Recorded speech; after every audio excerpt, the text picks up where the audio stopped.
हिंदुस्तान की सरकार ने 20-25 अरबपतियों का 16 लाख करोड़ रुपए कर्जा माफ किया। मेरा नहीं किया सर। इन्होंने सोयाबीन की जो फसल है उसको जला दिया।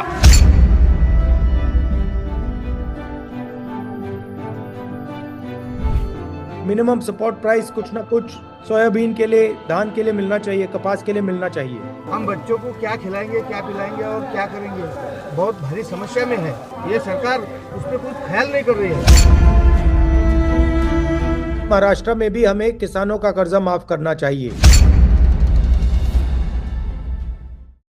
नमस्कार।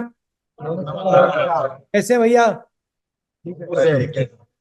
प्रॉब्लम आ गई। आप वहां आना था मुझे, बट वो आज टेक्निकल प्रॉब्लम आ गई, जहाज में वापस आना पड़ा दिल्ली। तो मैं सबसे पहले आपसे माफी मांगना चाहता हूं कि मैं आप आ नहीं पाया वहां। नहीं सर, कोई बात नहीं सर। आपसे तो हम मिलना चाहते थे, लेकिन कोई बात नहीं।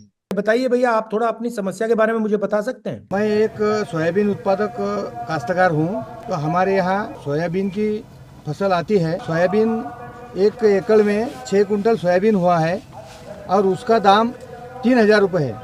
लागत खर्चा लगभग 23-24 हज़ार रुपये है। सोयाबीन 18,000 का हुआ है। हम बच्चों को क्या खिलाएंगे, क्या पिलाएंगे और क्या करेंगे, बहुत भारी समस्या में है। सरकार ने MSP का दाम जो है वो 4800 रुपये बताया है, लेकिन कोई MSP से खरीद रहा नहीं है। मतलब कागज में लिखा हुआ है मगर सचमुच में होता नहीं है।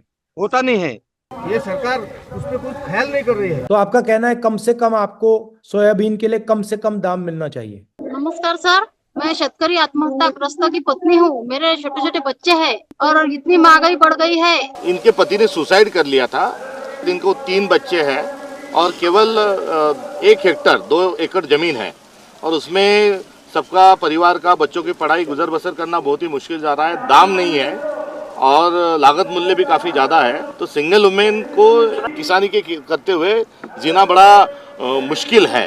और इनके पति ने जो सुसाइड किया, कर्ज के कारण किया? कर्ज के कारण किया। कितना कर्ज था? 3 लाख था। साहूकार का था या बैंक का था? नहीं, सरकार का। वो कर्ज आप पर अभी है या नहीं?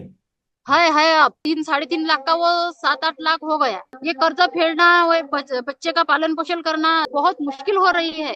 इंडिया गठबंधन की सरकार आएगी, उसको क्या करना चाहिए किसानों के लिए? मला असं वाटतं की जसं कर्ज माफ झालं पाहिजे। हिंदुस्तान की सरकार ने 20-25 अरबपतियों का 16 लाख करोड़ रुपए कर्जा माफ किया है। मेरा नहीं किया सर। आपका 1 रुपया भी नहीं किया, मगर उनका मतलब नहीं। लाखों करोड़ रुपए कर दिया है। अरबपतियों का कर्जा माफ हो सकता है तो फिर किसानों का भी होना चाहिए। मिनिमम सपोर्ट प्राइस कुछ ना कुछ सोयाबीन के लिए, धान के लिए मिलना चाहिए, कपास के लिए मिलना चाहिए। इन्होंने सोयाबीन की खुद की 2 एकड़ की जो फसल है उसको जला दिया। सुसाइड करने के लिए भी रस्सी टांगी थी, मगर तब वहां से पलटी है। कर्ज झालं 1 लाख रुपये, म्हणून मग मी टेन्शन मध्ये ते काम करून टाकलं। किसान अपनी खुद की फसल खुद जला देने तक का जो दुख है वो दुख उनका है और फसल को दाम नहीं, और काफी डिस्टर्ब है किसान होने के नाते। हमें लगता है कि महाराष्ट्र में भी हमें किसानों का कर्जा माफ करना चाहिए और ये हम करने जा रहे हैं। अगर हमारी सरकार आएगी तो हम आपका कर्जा माफ करेंगे 3 लाख रुपए तक। कोई ना कोई तरकीब निकालेंगे कि आपको सोयाबीन के लिए मिनिमम सपोर्ट प्राइस सही दाम मिले। ये हमने अपने मैनिफेस्टो में भी लिख रखा है। जब आपकी मेहनत का फायदा आपको नहीं मिल रहा है तो वो अन्याय है। आज इन्होंने झंडे बांटे, घर घर तिरंगा मिशन चलाया है। वो सब चाइना से झंडे बुलाए, घर पे लगाए और घर के कपास के झंडे, अपने कपास चढ़ रहा है घर में, जो 6,000 रुपए के ऊपर नहीं जा रहा। अगर ये झंडे बनाते बांटते थे तो भी 14-15 हजार रुपए कपास को भाव रहता था। इनकी नीति अलग है, बोलने के दांत अलग है, खाने के दांत अलग है, इसीलिए हम काश्तकार सब परेशान है। और आखिरी बात मैं आपसे कहना चाहता हूं, हमारी सरकार ने एक वायदा किया है 3,000 रुपए हर महीने महाराष्ट्र की महिलाओं के बैंक अकाउंट में डालने का। बहुत अच्छा निर्णय ले लिया। हम चाहते हैं कि आपके निर्णय लिया, उसके लिए हम बहुत आभारी हैं और हम आपकी मदद करना चाहते हैं। आप सबका मैं बहुत धन्यवाद करना चाहता हूँ। मैं 1 मिनट, ये हार बना के लाया था कॉटन का आपके लिए। सर आपके लिए कॉटन का हार लाया था। धन्यवाद, धन्यवाद।